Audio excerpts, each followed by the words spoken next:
अस्सलातु वस्सलामु अला सय्यदिल मुरसलीन व खातमिन नबीय्यीन अबिल क़ासिम मुहम्मद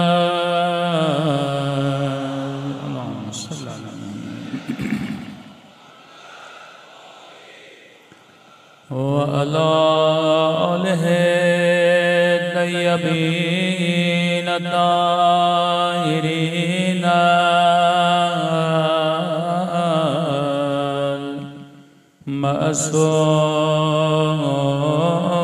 मअसूमीन। सब मिलके अपने मौला के ज़हूर की दुआ। अल्लाहुम्मा कुल्ले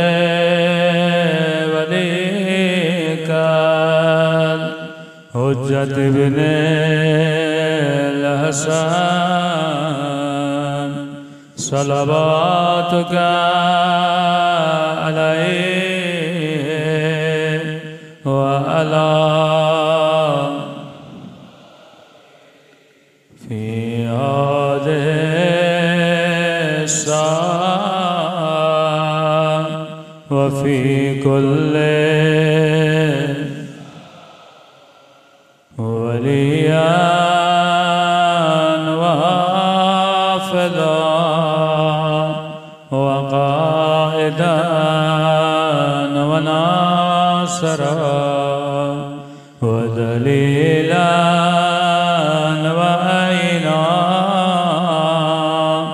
हत्ता तुस्किनहु अर्ज़का तव्वा वतुमत्तअहु फ़ीहा तवीला बिरहमतिका या अरहमर राहिमीन। सल्लल्लाहु अलैहि वसल्लम।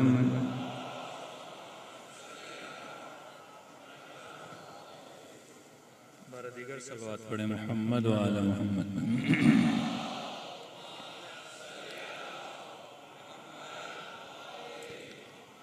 बिस्मिल्लाहिर्रहमानिर्रहीम। रब्बि इश्रह ली सदरी व यस्सिर ली अमरी वहलुल उक़दतम मिन लिसानी यफ़क़हू क़ौली।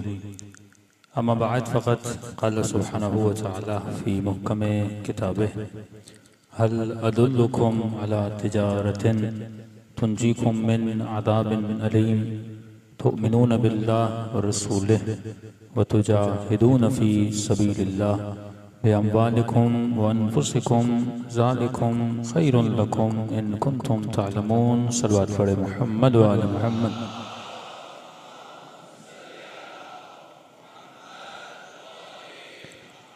दुआ है परवरदिगार आलम हम सब की इबादतों को अपनी बारगाह आली में कबूल फरमाए और जिस मकसदे ज़िंदगी और हयात की खातिर ये मजालिस रखी जाती हैं खुदा उन मकासद में भी हम सबको कामयाबियाँ नसीब फरमा दें।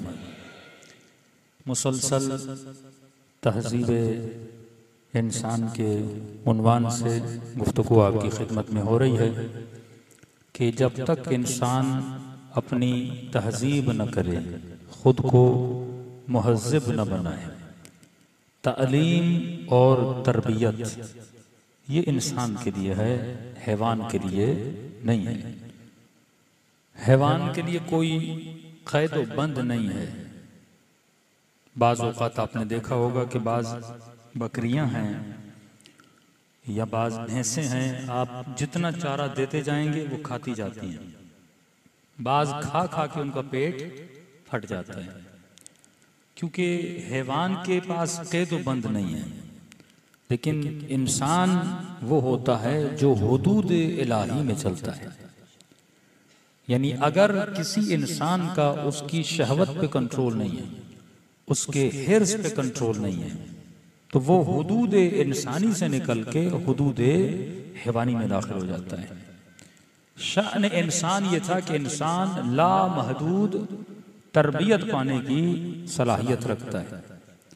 तसलसल पहली मजलिस से चलता हुआ आया कि पहले हमने पूछा कि इंसान दुनिया में आया क्यों है।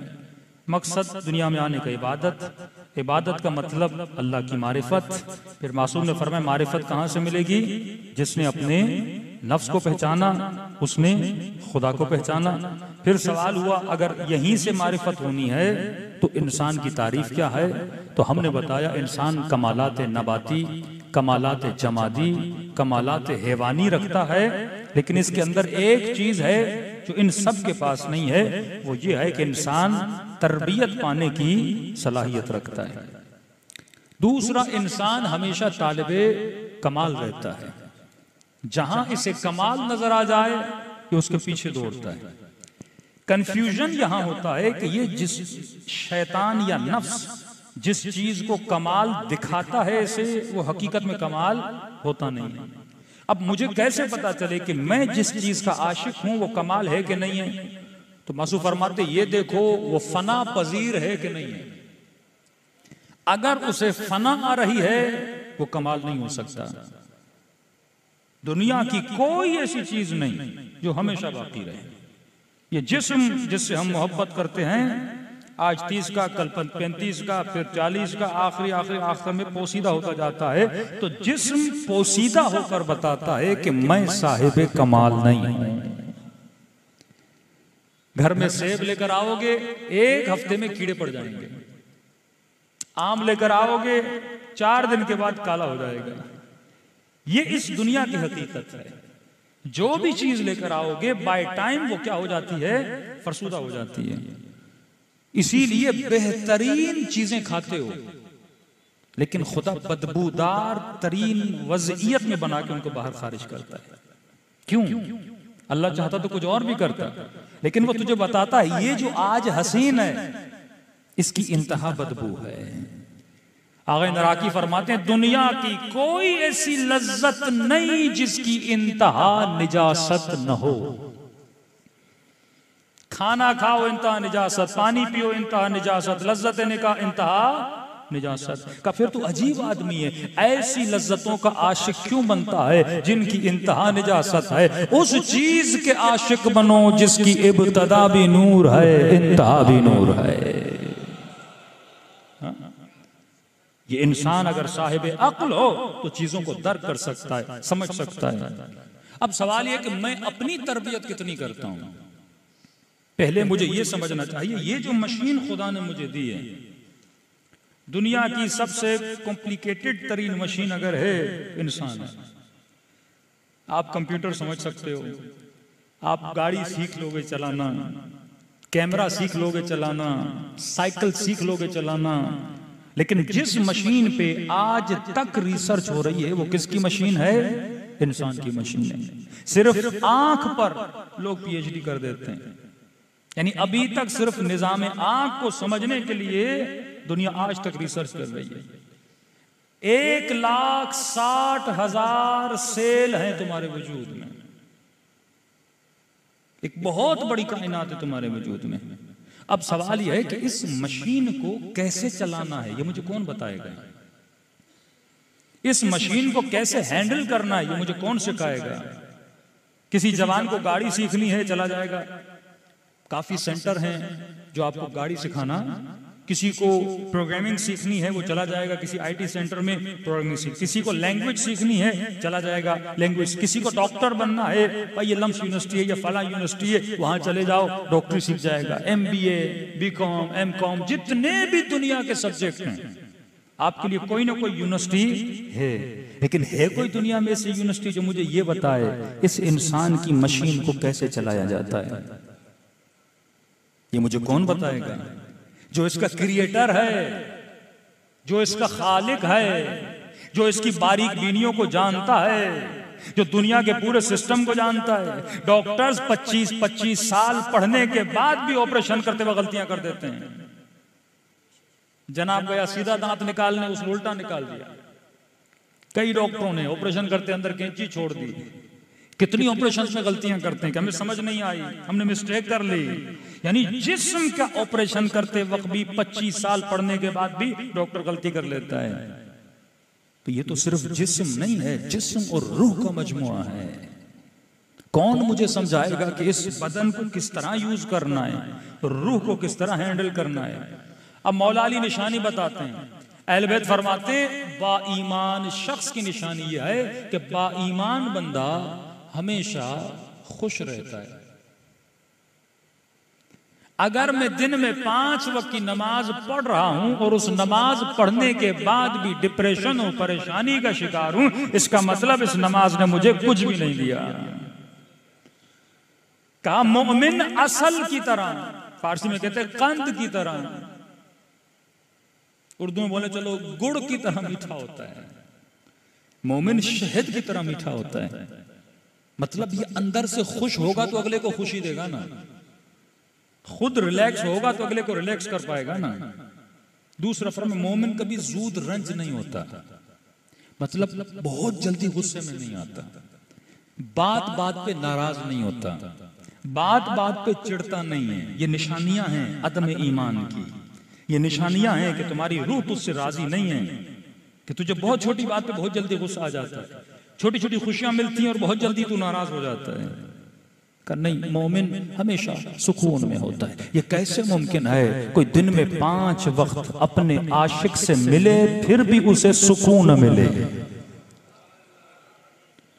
ये नाराज तब रहता है जब ये मुसल्ले से दूर होता है, ये गमगीन तब होता है जब ये कुरान से दूर होता है, ये गमगीन तब होता है जब ये जिक्र मोहम्मद और आले मोहम्मद से दूर होता है। आप क्या समझते हैं सिर्फ ये लज्जतें दुनिया वालों के लिए, सिर्फ उनके लिए मैकदा है, उनके लिए शराब है, उनके लिए अयाशियां हैं? का अल्लाह वालों की भी अयाशियां हैं। अल्लाह वाले ऐश करते हैं जब दुआए कुमैल पढ़ते हैं। इनकी अयाशी का वक्त वक्त सहर होता है जब ये अपने रब से हम कलाम होते हैं, और इनकी जो लज्जत है उसको अगर वो महसूस कर दें। क्यों उरफा की शायरी में आपको लफ्ज मैं कदा मिलता है? मैं सिर्फ मैं वो जाम नहीं है जो वो पी जाती है, ये जाम इश्क है जो खुदा का पिया जाता है। उसमें बंदा गैर आकिलाना काम करता है, लेकिन इश्क खुदा में बंदा अपनी जान को कुर्बान करता है। तो अब इस मशीन को चलाने के लिए किसी ऐसे का होना जरूरी है जो कंप्लीटली इस मशीन की जानकारी रखता हो। अब एक आकिलाना सवाल करूं, फिर एक हदीस आपकी खिदमत बयान करूं। सलवात पढ़े मोहम्मद।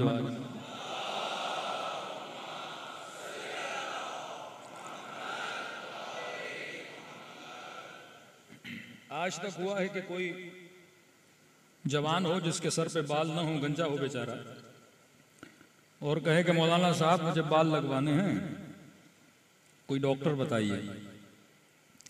तो मैं आपको ले जाऊं किसी, कहूं एक बहुत अच्छा डॉक्टर है, इसकी दवाई बड़ी जबरदस्त है, 6 महीने खाओगे सर पे बाल निकल आएंगे। अच्छा मौलाना साहब चलिए मुझे लेकर चलिए।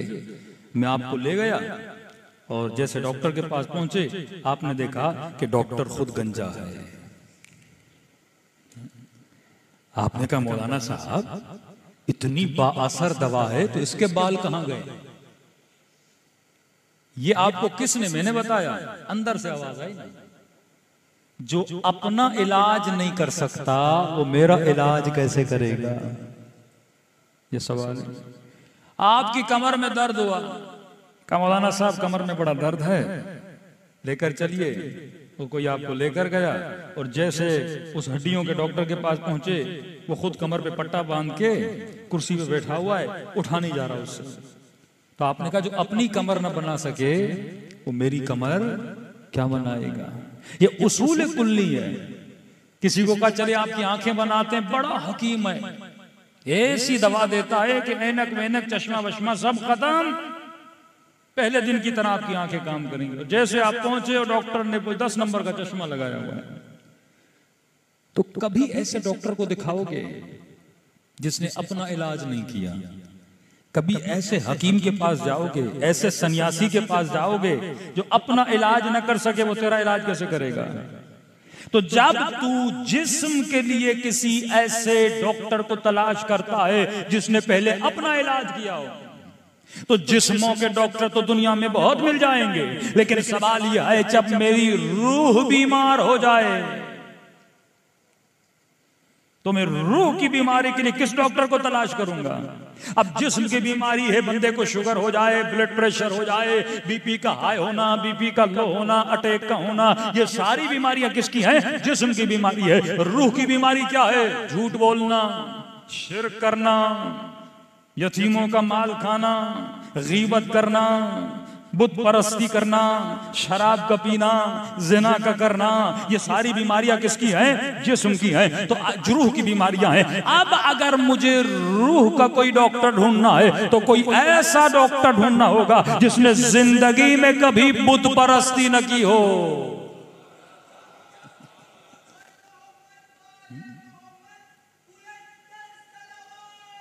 अल्लाहुम्मा सल्ली अला मुहम्मद।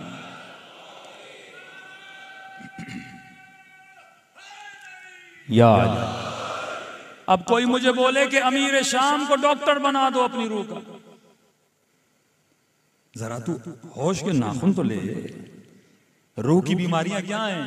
झूठ, फरेब, धोखाधड़ी, शराब का पीना, नशे का करना। तो रूह की जिस तरह जिस्म की बीमारी के लिए तो ऐसा डॉक्टर ढूंढता है जो बीमारी का इलाज करना भी जानता हो और खुद उस बीमारी में मुब्तला भी न हो, तभी वो बहुत अच्छा डॉक्टर होगा कि उसकी दवा उसके ऊपर भी असर करे। तो रूह की ये जितनी बीमारियां हैं जिन्हें सिफात रजीला बोला जाता है, उसके लिए भी कोई ऐसा डॉक्टर ढूंढना पड़ेगा जिसने कभी बुतों को सजदा न किया हो, जिसने जिंदगी में झूठ न बोला हो, जिसने कभी अल्लाह का हक न मारा हो। तो पूरी दुनिया ढूंढ के थक जाओगे, तुझे कभी ऐसे रूह के डॉक्टर नहीं मिलेंगे। परवरदिगारा मुझे ऐसे डॉक्टर चाहिए, मैं जाऊं तो किसके दर पे जाऊं? तो अल्लाह की आवाज आती है, इन्नमा युरीदुल्लाह लियुज़हिबा अन्कुम अर्रिज्स अहलल बैत व युतहिरकुम ततहीरा। अगर ऐसे डॉक्टर चाहिए तो दरे अली और दरे फातिमा पे आ जा।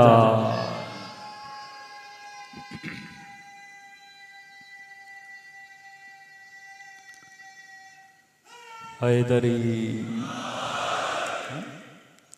दुनिया ढूंढ ढूंढ कर भी अहल बैत की जिंदगी से छोटे से छोटा गुनाह ढूंढ न सकी। आप क्या समझते हैं 500 सालों तक 5 सेंचुरी बनु मैया और बनु अब्बास ने हुकूमतें की। अगर ये ढूंढ सकते तो अहल बैत की जिंदगी से कोई चीज ढूंढ के लाते। तभी फरमाया किसी ऐसे का होना जरूरी है जो मासूम हो। मिसाल के तौर पे अल्लाह का सबसे पहला हादी कौन है? हजरते, पता है कि नहीं? हजरते, शक है लोगों को कि आदम है कि नहीं। मतलब अभी तक हमारा इल्म यकीन में बदला नहीं है। अब डरते हैं पता नहीं मौलाना किसी और का नाम ले लें, वो ही लेगा जो पहला आया है, कोई और नाम तो मैं भी नहीं लूंगा। सबसे पहला हादी कौन है? हजरते आदम। अब अल्लाह का बेचारा नबी दुनिया में जैसे आया, न घर था, न गाड़ी थी, न खेती थी, कुछ भी नहीं। ये नहीं कि अल्लाह ने उसके लिए 5 स्टार होटल बनाया हो कि आदम जाओ बेस्ट होटल तुम्हारे लिए बना दिया है, स्विमिंग पूल भी है, सब कुछ है, बावर्ची भी है, खादिम भी है, सब जाओ बस तैयारी करके हिदायत करो। कोई इंसान था ही नहीं। खिदमत कौन करता आदम की? खुद हजरत आदम आए, बेचारे ने अपने हाथों से घर बनाया, अपने हाथों से खेती बाड़ी की, सब कुछ खुद किया। तो सवाल है, मैं खुदा को बोलूंगा खुदाया इतनी जहमत दे रहा है अपने नबी को, हमारे कराची में कोई वजीर आजम साहब आ जाएं, रोडों की सफाई हो जाती है, कचरा उड़ जाता है, हाँ, दिन रात मेहनत करके रोड साफ हो जाता है। परवरदिगारा ये दुनिया के वजीर आजम MP MNA आते हैं तो गलियां साफ हो जाती हैं। ये तेरा नबी है, आदम है, तू पहले हमें भेज देता, हम सफाई सुथराई कर देते, रोटी वोटी बना देते, घर वर तैयार कर देते, ताकि तेरे नबी को जहमत उठानी न पड़ती। सुनेंगे कयामत के दिन अगर अल्लाह से सवाल करोगे तो खुदा की जवाब क्या आएगी? अल्लाह का जवाब आएगा, आए मेरे बंदे, मुझे ये बर्दाश्त है कि आदम जहमत उठाए, मेरा नबी इन पत्थरों पे चले, उसके पांव से खून बहे, मैं इसे बर्दाश्त करूंगा। लेकिन अगर मैं तुझे आदम से पहले भेज देता और अगर तू कोई गलती करता और मैं तुझे ये कहता तूने खता क्यों की, तू ये कहता खुदाया कोई नबी नहीं था। या कोई हादी नहीं था मुझे हिदायत देने वाला। आवाज को थोड़ा बढ़ा दें, कोई हादी नहीं था मुझे हिदायत देने वाला। तो कहा मैं ये तो बर्दाश्त करूंगा मेरा भेजा हुआ हादी तकलीफ उठाए, लेकिन ये बर्दाश्त नहीं करूंगा तू बगैर हिदायत के रहे। हुसैन को तकलीफ में डाल रहे हैं ताकि तू हिदायत पा सके। करबला न होती आज ये मजलिस न होती। अल्लाह को पता था एक के बाद एक इमाम को शहीद कर दिया जाएगा और बहुत तुलानी गैबत कुबरा होने वाली है। अब जब गैबत कुबरा इतनी तुलानी हो जाए और आपका अपने इमाम के साथ कोई डायरेक्ट कनेक्शन भी नहीं है तो मेरी रूह को हिदायत कौन देगा? मैं किसके पास जाऊं हिदायत लेने? अल्लाह को पता था मुआशरा इतना बिगड़ जाएगा, एक तरफ टीवी, एक तरफ फिल्म, एक तरफ मीडिया, एक तरफ सोशल मीडिया, ये सब लोगों को गुमराह करने पर लगे होंगे। तो इसकी हिदायत का बंदोबस्त तो करना है ना। तभी करबला में ज़ैनब को बुलाया गया। अगर आशूरा न होती, करबला न होती, ये मजलिस इमाम हुसैन न होती, ये हरारतुन फी कुलूबिल मुमिनीन न होती। आज तुम्हारे दिलों में हरारत है, ये रब ने हिदायत का बंदोबस्त किया है। का हुसैन अगर तकलीफ उठाए ये मुझे बर्दाश्त है, लेकिन मैं ये बर्दाश्त नहीं करूंगा कयामत के दिन आकर तू ये कहे कि खुदाया कोई हादी नहीं था, कोई बताने वाला नहीं था। कल कयामत में अगर कोई जवान कहेगा ना कोई हादी नहीं था, खुदा कभी हुसैन को लाएगा, कभी अली को लाके खड़ा कर देगा। ये तो थे मेरे हादी, ये तो थे तुझे बताने वाले, लेकिन तूने बातों पे अमल क्यों नहीं किया था? तो खुदा नबियों की तकलीफों को बर्दाश्त करता है, लेकिन ये सुनना बर्दाश्त नहीं करता कोई बंदा ये कहे कि खुदाया मुझे कोई हिदायत देने वाला नहीं था। सलवात पढ़े मोहम्मद वाले मोहम्मद पे।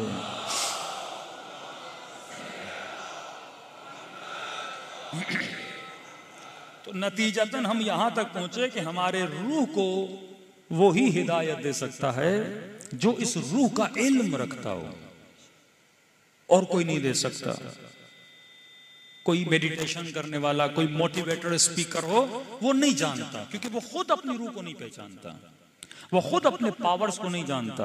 एक अल्लाह जानता है कि इंसान क्या है, दूसरा उसका नबी, और नबी के बाद कौन? अली इब्ने अबी तालिब। ये भी हम नहीं कह रहे, हदीस रसूल है कि अना मदीनतुल इल्म व अलीयुन बाबा। मैंने एक नुक्ता अंजुली मुबारका में दिया था, इससे रिलेटेड है टॉपिक से, तभी दे रहा हूँ। और ये समझे मेरा हदिया है आप सबको कि आज के ज़माने में वाकई इतने एतराज़ात आ गए शियों पे कि नस्लें परेशान हैं कि एक तरफ मौलवी का क्लिप सुनता है नौजवान, अब सोशल मीडिया है ना, दूसरी तरफ किसी मुफ्ती का सुन लेता है, फिर फौरन हमें फॉरवर्ड करते मौलाना ये एतराज कर रहे हैं मसलन मातम पे, इस पे, इस पे, इस पे, इसका जवाब क्या है? एक तो आज का जवान ज़हमत पसंद नहीं है। आयतुल्लाह उज़्मा सुबहानी की किताब है आईने वहाबियत, इसको खरीदिए, पढ़ लीजिए। दुश्मन के अक्सर आपके ऊपर शुबहात कौन से होते हैं? गिने चुने शुबहात हैं। मातम कुरान से साबित करो, जोजना कुरान से साबित करो, हाँ यही तो होते हैं ना। या अली मदद साबित करो, काले कपड़े क्यों पहनते हो, मजलिस क्यों करते हो, मरसिया क्यों करते हो, यानी मतलब जो जो आप करोगे बोलेगा कुरान से साबित करो, जैसे वो खुद जो जो करता है वो सारा कुरान में कि जो जो करते हो वो कुरान से साबित करो। अब ये जो मैंने कहा ना कि अल्लाह ने हमारी हिदायत का बंदोबस्त किसके हाथ में दिया है? अहले बैत अलैहिस्सलातु वस्सलाम की। हादी रसूल के बाद 12 हैं। अब वो कहते हैं नहीं, रसूल के बाद जितने भी बचे ना सब के सब हादी हैं। सुभान अल्लाह, सब के सब क्या हैं? हादी हैं। मतलब अमीर शाम के लश्कर में भी जो था वो भी सुभान अल्लाह, अली के लश्कर में भी था वो भी सुभान अल्लाह, सारे जन्नत में। एक खिचड़ी बनाई हुई है मुसलमानों ने। अब कैसे मुमकिन है अल्लाह इतनी बड़ी मशीन बनाए और इतने वायरस छोड़ दे, एंटीवायरस भी ना दे हमें? अब आज का बेचारा जवान तो परेशान है ना। ये लिटरली एक अहले सुन्नत के जवान हैं। ज़रा हम सफ़र करते हैं, ट्रैवल करते हैं तो कई लोग मिलते हैं, तो पूछा आप किस मकतब से? हमने कहा हम अल्हम्दुलिल्लाह शिया हैं। आप किस मकतब से? कहा अभी तक कंफ्यूज हूं। मैंने कहा क्या मतलब कंफ्यूज हो? कहा इतना आप मौलवी डराते हो, जहन्नुम जन्नत, ये न करो वो न करो, ये होगा ये अजाब होगा, वो होगा वो अजाब होगा, ये करोगे जहन्नुम में चले जाओगे। मैंने कहा तो मसला क्या है? तो कहने लगा जब हम आप लोगों को टीवी पे देखते हैं ना, अब कमाल ये किया टीवी वालों ने 7-8 मौलवी बुला दिए, शिया सुन्नी, सुन्नी में भी फिर कई बरेलवी को बुलाते हैं, इमाम हनीफा वाले, अहले हदीस को बुला देते हैं, बिठा देते हैं, एक दो और फिरकों के भी जो है नक्शबंदी फिरके का वो भी बिठा दिया। अब शिया, अब सारे एक दूसरे को गलत समझते हैं। अब जो टीवी पर बेचारा सादा मुसलमान देख रहा है, उसे नहीं पता क्या हुआ था क्या नहीं हुआ, वो सिर्फ जानता है कलमा पढ़ना है, नमाज पढ़नी है, हज करना है, ज़कात देनी है। अब पहले उनको नहीं पता था कि इनके दरमियान मसला क्या है, दूर दूर से सुनते थे। अब एक सवाल आता है टेलीफोन से, भाई ये चीज जायज है नाजायज है, चारों मौलवी आपस में लड़ने लगते हैं। तो वो कहने लगा कि मौलाना इतना पढ़ने के बाद जब इनको नहीं पता हक क्या है, तो हमारे अल्लाह क्या पूछेगा हमसे? जब इतनी किताबें पढ़ने के बाद सारे मुफ्ती वही किताबें, लेकिन किसी नतीजे पे नहीं पहुंचे। दूसरा कहा कि मौलवी साहब हमें सख्त मना किया जाता है मुशाजरात सहाबा न पढ़ा करो। जंगे सिफीन हुई, एक तरफ नबी का सहाबी, दूसरी तरफ भी नबी का सहाबी, दोनों लड़े, कई सौ लोग उसमें मर गए बेचारे। दूसरी जंग हुई, एक तरफ नबी की जोजा, दूसरी तरफ नबी का दामाद, जंग हुई, कई सौ लोग वहां पर भी मर गए। जब हम पूछते हैं मरने वालों का क्या होगा, कहा दोनों जन्नत में चले जाएंगे। कहा मौलवी साहब इतने बड़े बड़े गुनाह करने के बाद भी वो जन्नत में जाएंगे, आप मुझे क्यों डराते हो? अल्लाह मेरे छोटे गुनाहों का क्या करेगा? मैंने किसी का खून तो नहीं किया, मैंने किसी का कत्ल तो नहीं किया, मैंने इतना बड़ा फसाद खड़ा तो नहीं किया। फिर जब वो सारे चले जाएंगे तो अल्लाह अरहम और राहिमीन है। मतलब हमने खुद अपने हाथों से एक रास्ता खोल दिया सबके लिए कि जो जिंदगी में करना है करो। ये नामुमकिन है। ये सारा इल्जाम किस पे जाता है? लिहाज़ बिल्लाह अल्लाह पे जाएगा। कहे खुदा तूने मुझे पैदा किया एक ऐसी सोसाइटी में जो खुद कंफ्यूज है,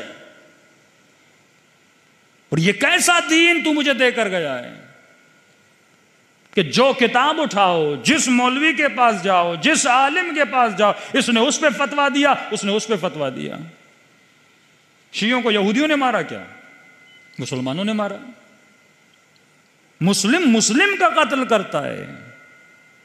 हमें सबसे ज्यादा मुसलमानों ने एक दूसरे के बीच में झगड़े बपा किए। तो मैंने कहा नहीं, ऐसा नहीं है, ये मुमकिन नहीं है कि अल्लाह इंसान को विदाउट प्लान छोड़े। ये अबस है, फिर खिलकत का मकसद अबस है, ये हो नहीं सकता।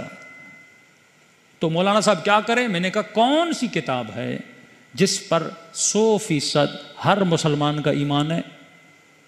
नाम पता है? कुरान है। मैंने कहा इस कुरान की कौन सी सूरत है जिसको पढ़ना दिन में कई मर्तबा वाजिब है? कौन सी सूरत है? सूरह अल-हम्द। क्यों वाजिब है? कभी सोचा? सुबह सूरह हम्द, दूसरी रकत में सूरह हम्द, जोहर की 4 रकतों में सूरह हम्द, मगरिब की 2 रकतों में सूरह हम्द, इशा की 2 रकतों में सूरह हम्द। है क्या इस हम्द में? मासूमीन फरमाते हैं तुम्हारी जिंदगी का पूरा रोड मैप है इसमें, पूरा नक्शा दिया हुआ है परवरदिगार आलम ने सूरह हम्द में। इतना प्यारा नक्शा, यहां से अहले बैत भी निकलते हैं, यहां से मदद भी निकलती, सब कुछ है सूरह हम्द में। हाँ? मैं आपको तफसीर बता देता हूं सिंपल सी। किसी भी मुस्लिम भाई को पकड़िए, बिठाइए, न हदीस की किताब खोलने की जरूरत है, न रिवायत में जाने की जरूरत है, इसी सूरह हम्द में सब कुछ साबित हो जाएगा। इशू यह है कि हम पढ़ते नहीं है ना। क्यों हम किसी हदीस की तरफ जाएं? जब बात समझ में ना आए, मसलन कहा अकीमुस्सलाह, पता चल गया नमाज कायम करनी, अब कैसे करनी है ये हम फिर हदीस में जाएंगे। लेकिन सूरह हमद में इतनी वजाहत है परवरदिगार आलम की तरफ से कि पूरा कुरान तुझे तब समझ में आएगा जब तुझे सूरह हमद समझ में आएगी, तब तक पूरा कुरान भी तो समझ में नहीं आएगा। बड़ा आसान है अपनी ज़िंदगी के हदफ को समझना, लेकिन इशू यह है कि हम इसके बजाय कि थोड़ी जहमत खुद करें, हमने सारा बर्डन मुफ्ती मौलवी मुल्ला जाकिर पे डाल दिया। जैसे दीन उतरा ही मौलवियों के लिए था, कुरान सबके लिए। घर उठो, कुरान उठाओ, बिस्मिल्लाह रहमान रहीम, गौर, सिर्फ तर्जुमा पढ़ो, फिर आयत पे गौर करो, फिर थोड़ा फिक्र करो, अल्लाह खुद तुझे क्या देगा, हिदायत देगा। इसी तरह सूरह बकरा में चले जाएं, अलिफ लाम मीम ज़ालिकल किताब ला रैब फीह हुदन लिल मुत्तकीन, ये वो किताब है जिसमें शक नहीं, और हिदायत देती है किनको, जो साहिब तकवा है। मतलब मेरे अंदर तकवा नहीं, कुरान मेरे लिए हिदायत नहीं है। इसी तकवा को पैदा करने के लिए हुसैन करबला के मैदान में गए, इसी तकवा को बांटने के लिए हुसैन करबला में गए। बेहया कभी हुसैनी नहीं बन सकता। किसके सामने हया, अल्लाह के सामने हया। जो खुदा का हया न करे, बंदों का हया करे, ऐसे बंदे का फ़ायदा नहीं है। खरज तोले इस्लाह उम्मत जद्दी का सकीना, तुझे तमाचे लगते हैं तो लग जाएं, लेकिन मैं चाहता हूं मेरे नाना की उम्मत की इस्लाह हो जाए। देखिए, जब जिस्म डेड हो जाता है ना, डॉक्टर उम्मीद तोड़ लेता है कि बंदा मर गया, तो उसे 400 वोल्ट का शॉक लगाता है। उलमा फरमाते हैं रसूल के जाने के बाद 50-60 साल के अरसे में उम्मत रसूल मर चुकी थी। इसको जिंदा करने के लिए करबला का शौक देना जरूरी था कि आज का जाहिल और गाफिल मुसलमान भी ये नहीं सोता 60 साल में ऐसा क्या हुआ कि जिस मुसलमान ने कलमा पढ़ा था वो नबी के नवासे के सीने पे सवार होकर उसके गले को काट रहा था, नबी की नवासियों को बाजारों में ले जा रहा है, जो हम शक्ल पैगंबर है उसके गले को काटा जा रहा है। 6 महीने के बच्चे का गला काटा गया। एक मौलाना कहते हैं, मैं एक गाड़ी में सवार था एक सिख के साथ, उसने कहा आप शिया बड़े जुलूस निकालते हो, मुझे बताओ हुआ क्या था करबला में। कहते मैंने शुरू किया, जनाब कासिम की शहादत बताई, कर रोया, अकबर की शहादत बताई, बहुत रोया, अब्बास के बाजुओं का जिक्र किया, रोया। कहता है जैसे मैंने अली असगर का जिक्र शुरू किया ना, सिख था, कहा चुप हो जाओ, अगर ज्यादा बताओगे मुझे डर है कहीं मेरा दिल फट न जाए। ये मेरे छठे इमाम का फरमान है कि हमने अपने शियों के दिलों पे 40 पर्दे सवार किए हैं। का मौला क्यों? का अगर ये पर्दे हट जाएं, ये शिया मसाइब सुन के मर जाएं। हमने इनके कुलूब में बर्दाश्त दिए हैं ताकि ये मसाइब को बर्दाश्त कर सकें। आज हुसैन के अली असगर के मसाइब पढ़ना चाहता हूँ। दुआ है खुदा किसी माँ की गोद न उजाड़े।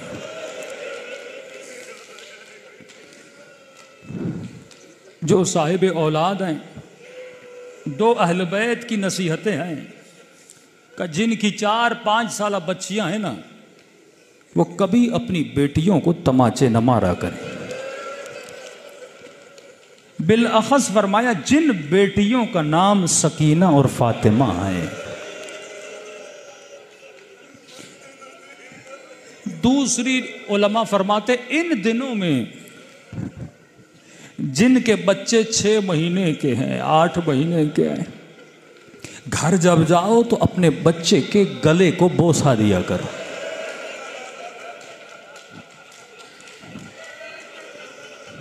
क्योंकि जब बच्चे के गले को बोसा दोगे ना, फिर महसूस करोगे हुसैन पे क्या गुजरी होगी। फिर कहा करो अस्सलामु अलैका या अबा अब्दुल्ला। खुदा जानता है इमाम ज़माना के दिल पे क्या गुजर रही है। दिलों को करबला ले जाएं, सलाम करें अपने मौला की मज़लूमियत में। अस्सलाम अलल हुसैन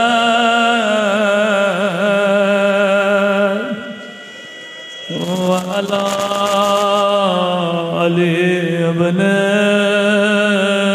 हुसैन। सब मिलके व अला औलादिल हुसैन व अला अस्हाबे हुसैन की सदा गूंजनी चाहिए। अस्सलाम अलल हुसैन व अला अली इब्नुल व अला औलादिल हुसैन व अला अस्हाबे। अल्लाह आप सबको नन्ही सी कब्र अली असग़र की ज़ियारत नसीब करे।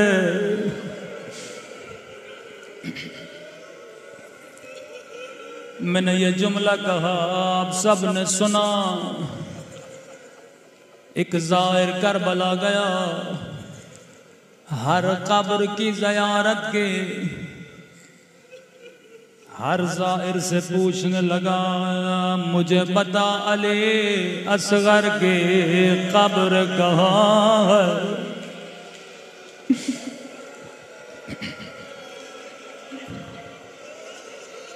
सब ने कहा हमें नहीं पता।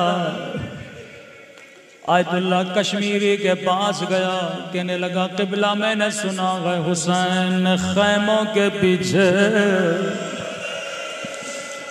अपने नन्हे से बच्चे को दफन किया था,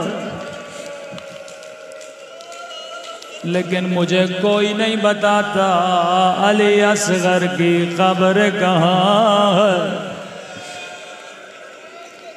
आगा कश्मीरी ने कहा मुझे भी नहीं पता, मुझे 2-3 दिन का वक्त दे, मैं किताबें पढ़ूं शायद मुझे पता लग जाए। आगा कश्मीरी कहते हैं मैंने सारी तारीख की किताबें छान मारी, लेकिन कहीं पे जिक्र नहीं था अली असग़र की कब्र कहाँ। तहज्जुद का वक्त था, कहते हैं मैंने मुसल्ला बिछाया, इमाम हुसैन से तवस्सुल किया। मैंने कहा मौला आपके आज़ादार अली असग़र का पूछते हैं, मुझे बताइए मैं क्या जवाब दूं। रो रो के कश्मीरी को नींद आ गई। ख्वाब के आलम में इमाम हुसैन की ज़ियारत नसीब हुई। फरमाया कश्मीरी मेरे आज़ादारों को बता दे, आज के बाद मेरे अली असग़र की कब्र तलाश न कर।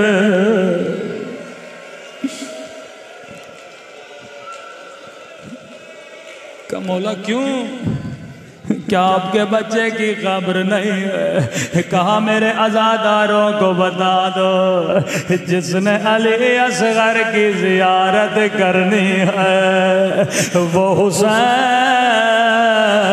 की कब्र की ज़ियारत कर ले। कहा मौला अली असग़र कहाँ है?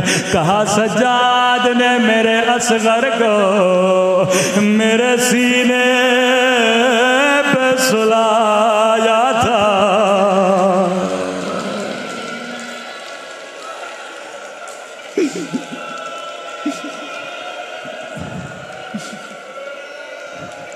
अगर बुरा ना मानो एक जुमला कहूँ, कहा सज्जाद ने अली असगर को मेरे सीने पे सुलाया था। मैं कहूँगा अली असगर बड़े खुश नसीब हो कि बाबा के सीने पे सोए।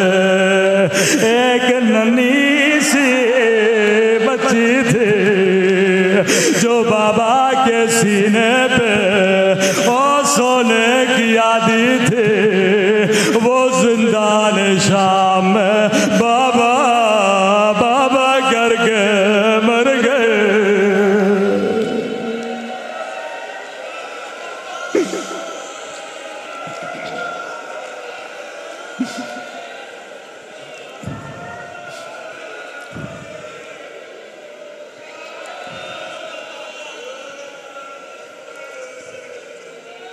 आए खुदा तुझे नन्हे से बाबुल हवाइज का वास्ता।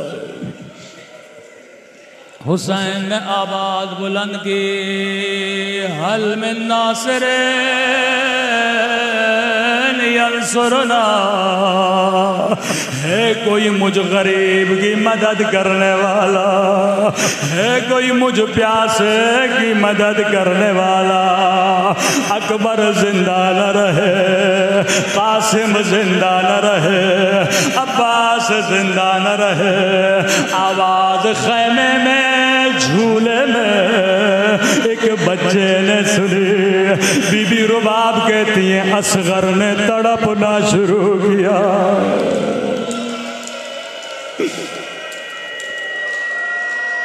खुद को झूले से जमीन पे गिरा।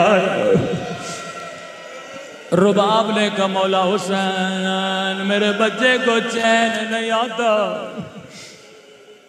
जैसे खैमे में आए अली असगर को हुसैन ने हाथों पे उठाया। अब तसव्वुर करके रोना। अरब में रस्म थे छोटे बच्चों को सफेद कपड़े में लिपटा जाता था। हुसैन ने का रुबाब सफेद कपड़ा ला कर दे।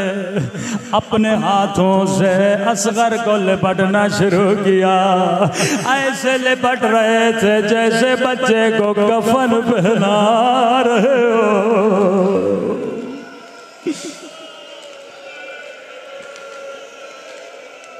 अबा के दामन के नीचे अली असगर को छुपा। रेवा रावी कहता है हुसैन ने अबा क्यों ऊपर डाल। रो के कहने लगे करबला में बड़ी गर्मी थी, मेरे असगर की खाल बड़ी नरम थी। अबा के दामन के नीचे छुपा। फौज अशकिया ने समझा हुसैन कुरान लाए। फरमाया फौज यजीद अगर तेरी दुश्मनी है तो हुसैन से है। मेरे 6 महीने के बच्चे ने तेरा क्या बिगाड़ा।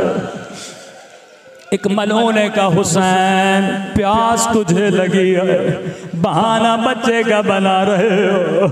इमाम ने अली असगर को हाथों पे उठाया। कहा अली असगर हुज्जत खुदा हो, हुज्जत तमाम करो। बच्चे ने खुश्क ज़बान निकाले। फौज यजीद मुंह छुपा के रोने लगे।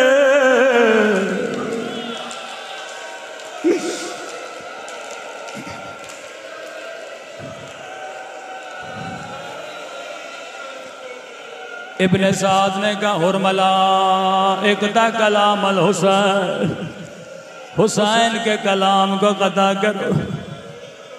मलून ने तीरों कमा उठाया, तीर मारना चाहा, हाथ लर्ज़े, तीर गिर गया। दोबारा तीर उठाया, हाथ लर्ज़े, तीर गिरा। इब्ने साद ने कहा हुरमला क्या हुसैन से डरते हो या अली असगर से डरे हो? क्या हुसैन से नहीं डरा, अली असगर से नहीं डरा, लेकिन जब तीर चलाना चाहता हूँ एक काले बुर्के में बीबी सर पे कुरान कहती है हुरमला मेरे बच्चे ने तेरा क्या बिगाड़ा।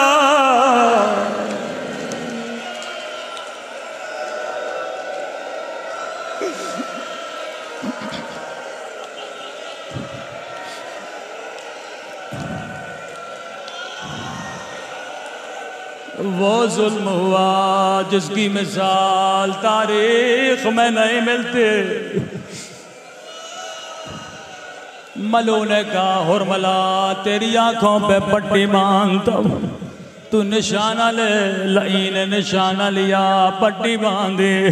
मेरे मौला फरमाते अरबों के पास दो तरह के तीर होते थे, एक इंसानों को गिराने के लिए, दूसरा घोड़ों को गिराने के लिए। मलू ने वो तीर उठाया जिसका वजन असगर के वजन से ज्यादा था। यहाँ तीर कमान से निकला, यहाँ नन्ही गर्दन बिज़बाली असग़र।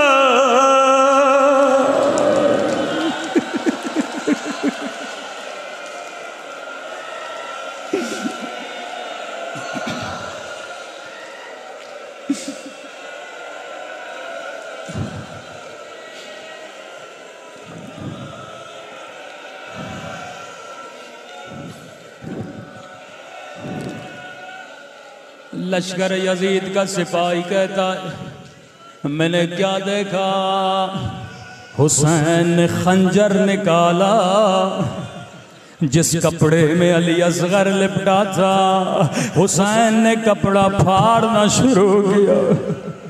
इमाम सज्जाद से किसी ने पूछा मौला मौला हुसैन ने कपड़ा क्यों फाड़ा था?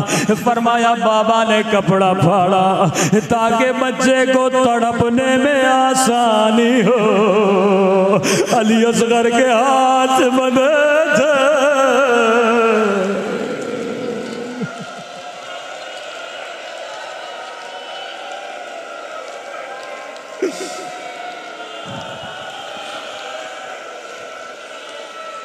अल्लाह जाने मेरे मौला पे क्या गुजरे।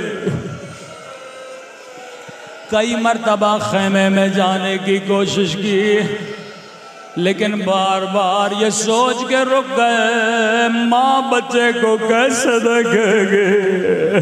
खेमे के दर से आवाज दी ओ बहन ज़ैनब। बीबी ज़ैनब फरमाती मैंने समझा अली असगर ने पानी पी लिया, क्योंकि जब हुसैन गए थे बच्चा रो रहा था। जब हुसैन वापस आए मुझे बच्चे के रोने की आवाज सुनाई नहीं दी। मैंने समझा बच्चे ने पानी पी लिया, लेकिन सुनोगे ज़ैनब ने क्या मंजर देखा। फरमाती है जैसे मैं हुसैन के पास आई मैंने क्या देखा, दो नन्हे से कदम जो खून से रंगीन है, हुसैन के रुखसारों पे अली असगर का खून है।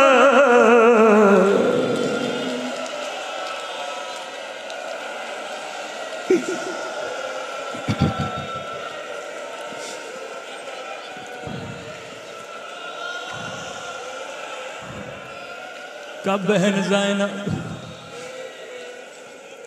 किसी शहीद का लाशा हुसैन मौला ने दफन नहीं किया। अली असगर वाहिद शहीद है जिसके लाशे को दफन किया। कहा मेरे बच्चे का बदन बड़ा नरम है, घोड़ों की टापों का वजन बर्दाश्त नहीं कर सकेगा, लेकिन हाय हसरत हुसैन, हाय हसरत हुसैन। जब 11 मुहर्रम का दिन आया, हुरमलाने का मेरा सर कहा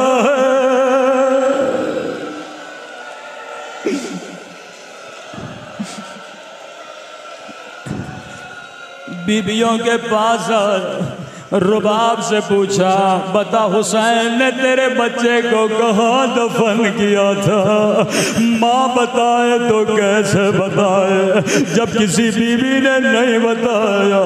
मलू ने हुक्म दिया 40 घोड़े सवार नेज़े उठाए, नेज़े जमीन पे मारे, ये मंजर रुबाब देख रहे थे, ये मंजर सकीना देख रहे थे। यहाँ नेज़े ज़मीं में जाते थे, यहाँ रुबाब का कलेजा। एक मर्तबा